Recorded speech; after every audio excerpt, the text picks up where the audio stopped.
آپ صلی اللہ علیہ وسلم نے فرمایا بین الشہرین، یہ ایک مہینہ ہے جو دو مہینوں کے درمیان میں آتا ہے، یغفل عنہ الناس، اس کی فضیلت سے لوگ بے خبر اور غافل ہیں۔ بدل دے میرا دل، بدل دے میرا دل۔ اس میں بھی کتنی برکتیں، رفعتیں اور اللہ تعالیٰ نے کتنے فضیلت کی باتیں اور احکام رکھے ہیں۔ اسی لیے آپ صلی اللہ علیہ وسلم اس مہینے کی فضیلت کے پیش نظر بکثرت اس میں روزوں کا اہتمام فرماتے تھے۔ اللہ علیہ وسلم سے سوال کیا گیا کہ اے اللہ کے رسول، آپ شعبان کے مہینے میں روزے کیوں رکھتے ہیں؟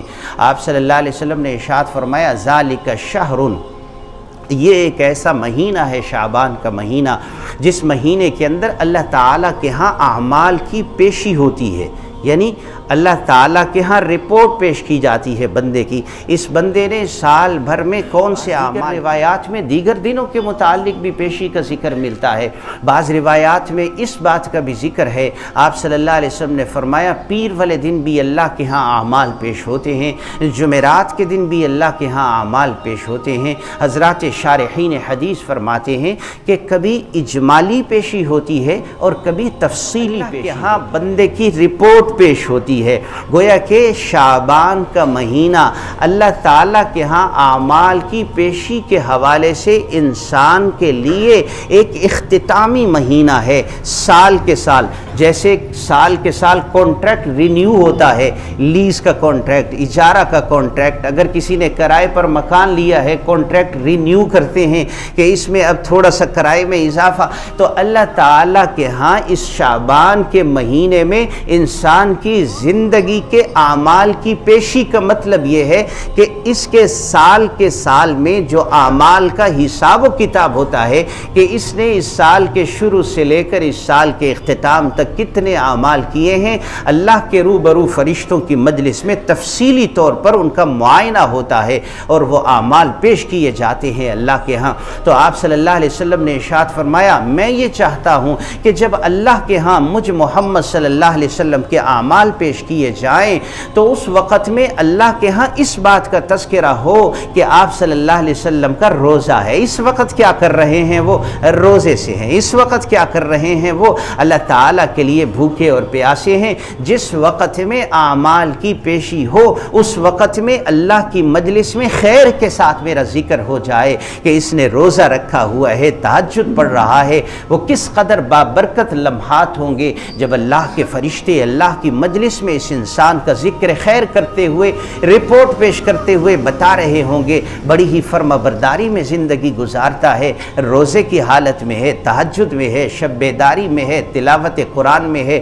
آپ صلی اللہ علیہ وسلم نے فرمایا کہ میں اس لیے بھی روزے کا اہتمام کرتا ہوں، اللہ تعالیٰ کے ہاں اعمال پیش ہوتے ہیں اس مہینے کے اندر۔ اور اسی مہینے کے متعلق بعض روایات کا مفہوم یہ ہے کہ فرشتوں کو اللہ کی طرف سے لسٹ دے دی جاتی ہے کہ یہ جو فلاں بندہ ہے اس کا نام زندوں سے خارج کر دو، اس کا نام مردوں میں شامل کر دو، یہ فلاں لوگ ہیں سال بھر میں مثلا نصف شعبان، یعنی شعبان کی نصف رات، جب نصف مہینہ گزر جائے گا اور رات ہوگی جسے لیلۃ البراءہ کہتے ہیں، اس رات کے متعلق روایات میں ہے کہ اللہ تعالیٰ فرشتوں کو فہرست دے دیتے ہیں کہ فلاں بندہ ہے، اس بندے نے وفات پانی ہے، فلاں دن اتنے بج کر اتنے منٹ اتنی ساعت اتنے لمحے اور اس ٹائم میں اس کی وفات کا وقت ہے، اور وہ بندہ چل پھر رہا ہے، گھوم رہا ہے، مسجد میں آ رہا ہے، جا رہا ہے، لیکن اس کا نام اللہ کی لسٹ میں مردوں میں لکھ دیا گیا۔ مغفرہ بھی کہا گیا ہے، شہر المغفرہ کا مطلب یہ ہے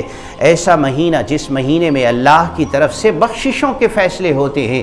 آپ صلی اللہ علیہ وسلم نے ارشاد فرمایا اللہ رب العزت جب اس مہینے کی نصف رات ہوتی ہے لیلۃ النصف من شعبان تو اللہ تعالی توجہ رحمت فرماتے ہیں انسانوں کی جانب، اصحاب ایمان کی طرف، فیغفر، اللہ تعالیٰ ان کی مغفرت کے فیصلے فرما دیتے ہیں۔ کتنی بخشش ہوتی ہے، لأکثر من عدد شعر غنم کلب، بنی کلب کے قبیلہ تھا ایک بہت بڑا، بکریاں رکھتے تھے وہ لوگ، تو قبیلہ کلب کے بکریوں کے بالوں سے زیادہ لوگوں کی اللہ تعالیٰ بخشش فرما دیتے ہیں۔ کیا ایسے بھی لوگ ہیں جن کی بخشش نہ ہو؟ مجھے کیسے پتہ چلے گا، آپ کو کیسے پتہ چلے گا کہ میری بخشش ہو گئی ہے؟ آپ کی بخشش ہو گئی ہے۔ اس طرح سے پتہ چلے گا۔ آپ نے فرمایا ان لوگوں کی بخشش نہیں ہوگی، ہم ان میں اپنے آپ کو شامل ہونے سے بچائیں تو ہمیں یقین ہو جانا چاہیے کہ ہم بھی بخشش والوں میں شامل ہو جائیں گے۔ فرمایا لمشرک، اس شخص کی بخشش نہیں ہوگی جو شرک کرتا ہوگا۔ مشاحن، اس شخص کی بخشش نہیں ہوگی جس کے دل میں کینہ ہوگا، بغض ہوگا اپنے بھائی کے بارے میں، اپنے اعزاء و اقارب کے بارے میں، اپنے دوست احباب کے متعلق۔ قاطع الرحم، جو قطع رحمی کرنے والا ہے اس کی بخشش نہیں ہوگی۔ عاق لوالدیہ، جو اپنے والدین کا نافرمان ہے اس کی بخشش نہیں ہوگی۔ مدمن خمر، جو شراب کی عادت میں مبتلا ہے اس کی بخشش نہیں ہوگی۔ جو بدکاری کا عادی ہے اس کی بخشش نہیں ہوگی۔ اس کے علاوہ سبھی کی بخشش فرما دیتے ہیں اللہ رب العزت۔